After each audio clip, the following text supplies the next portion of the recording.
जय श्री राम। आज हम श्राद्ध की एक घटना के बारे में जिक्र करेंगे जिसका वर्णन रामायण में आता है। जब रामचंद्र जी वनवास के दौरान चित्रकूट से आगे चले तो बिहार गया जी के क्षेत्र में पहुंचे तो राम जी के मन में हुआ कि ये वो स्थान है जहां पितरों का पिंडदान किया जाता है। तो वहां पर जो एक नदी है उसका नाम है फगलू नदी। उस नदी के किनारे जब राम जी पहुंचे तो राम जी सीता मैया ने कहा क्यों ना प्रभु पिताजी के का पिंडदान कर दिया जाए। हम ऐसे तीर्थ में आए हैं जहां पिंडदान के लिए पूरी दुनिया से लोग आते हैं। ऐसा कहा जाता है जो एक बार अपने पितरों का पिंडदान गया जी में जाकर कर देता है उसके बाद उसे श्राद्ध कर्म करने की भी आवश्यकता नहीं रहती। फिर भी पितरों की प्रसन्नता के लिए जो करना चाहे कर सकता है, क्योंकि पितर ही हमारे को सब कुछ देने वाले हैं। पितरों की कृपा प्रत्येक मनुष्य के जीवन में अहम महत्व रखती है।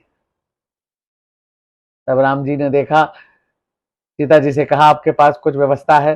सीता जी बोली नहीं प्रभु।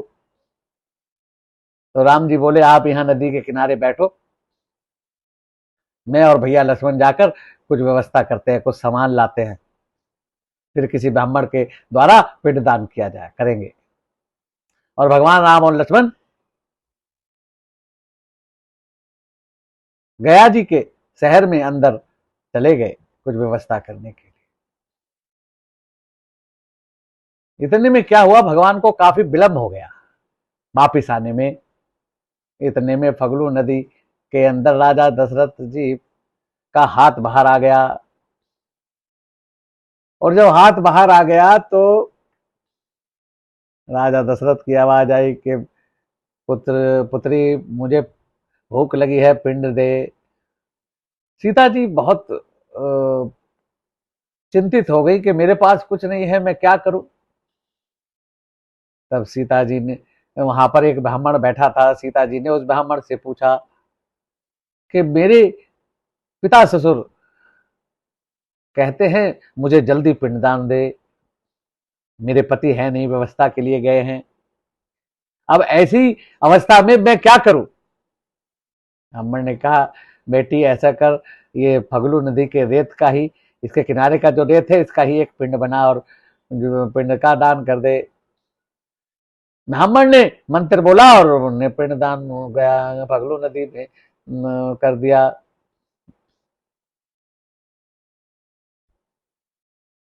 अब इतने में उसके बाद भगवान राम और लक्ष्मण सामान लेकर आ गए। जब सीता जी ने पिंडदान रेते का पिंड बनाकर दान किया उस समय तीनों को साक्षी बनाया, 3 लोगों को साक्षी बनाया सीता जी ने।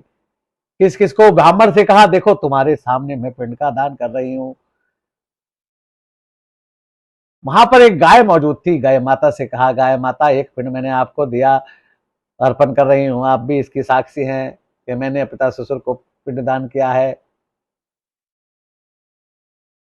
और एक पिंड नदी को दिया, फगलू नदी को, कि हे फगलू माता आप भी, नदी माता आप भी साक्षी हैं। इसके बाद भी जब भगवान राम लक्ष्मण आए तो भगवान ने कहा पिंडदान करो। माता कहने लगी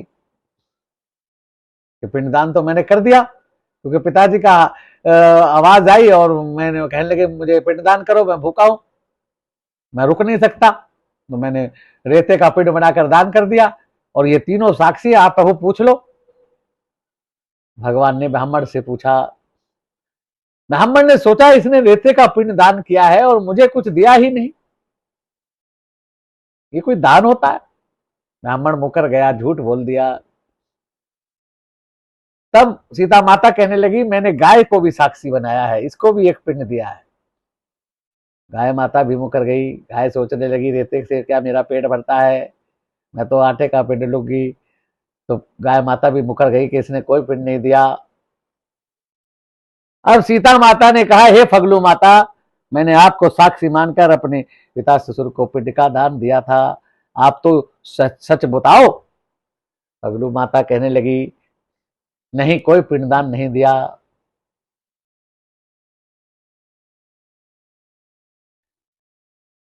अब बड़ी समस्या। भगवान राम सोचने लगे कि मेरी धर्म पत्नी झूठ तो नहीं बोलेगी। अब पिताश्री को याद किया तो पिताश्री की आवाज आई कि कोई, पिताश्री को याद किया।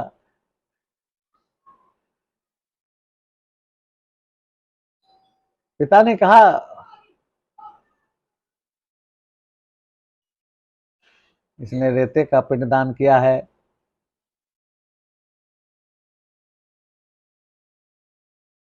तब सीता माता ने इन तीनों को श्राप दिया। पहला श्राप सीता माता ने ब्राह्मण को दिया। सीता माता कहने लगी, मैं पतिव्रता नारी हूं और तुमने झूठ बोला है। मैं तुम्हें श्राप देती हूं कि तुम कितना भी पैसा कमा लो, तुम भिखारी ही बने रहोगे, यातक ही बने रहोगे, कभी तुम्हारी पूर्ति नहीं होगी।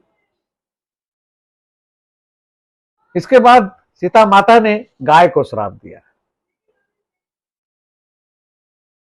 कि तुमने अपने मुंह से झूठ बोला है, तुम्हारे मुंह की कभी पूजा नहीं होगी। बाकी शरीर के हिस्सों की पूजा हो जाएगी, मुंह की पूजा नहीं होगी। इसलिए गाय का मुख नहीं पूजा जाता, गाय की पूंछ पूजी जाती है या पैर पूजे जाते हैं। और कहा कि तुझे कभी स्वच्छ भोजन नहीं मिलेगा। गाय आज भी जगह जगह गंदगी में मुंह मारती है। और तीसरा श्राप सीता माता ने फगलू नदी को दिया। कहने लगी, ये फगलू माता, नदी माता, आपने भी झूठ बोला। मैं आपको श्राप देती हूं कि आपका जल हमेशा सूखा रहेगा, जल नहीं रहेगा आप। लेकिन जब कोई पिंडदान करने आएगा, वो गड्ढा खोदेगा तो उसमें पानी निकलेगा और वो अपना पिंडदान करेगा। आज भी गया जी में वो स्थान है जहां सीता माता ने पिंड का दान किया था। और वहां एक पत्थर का राजा दशरथ का हाथ बना हुआ है, लोग उस पर पिंड रखते हैं। ये गया जी बिहार में है। श्राद्धों में वहां बहुत भीड़ होती है और आजकल तो वहां जल की व्यवस्था हो गई है। बोलो पित्तर महाराज की जय, बोलो सियावर रामचंद्र की जय। हम सबको पितरों को स्मरण कर कर उनको याद करना चाहिए श्राद्ध पक्ष में। सभी को हमारी शुभकामनाएं। सभी के पितर उनके परिवारों पर कृपा करें। जय श्री राम।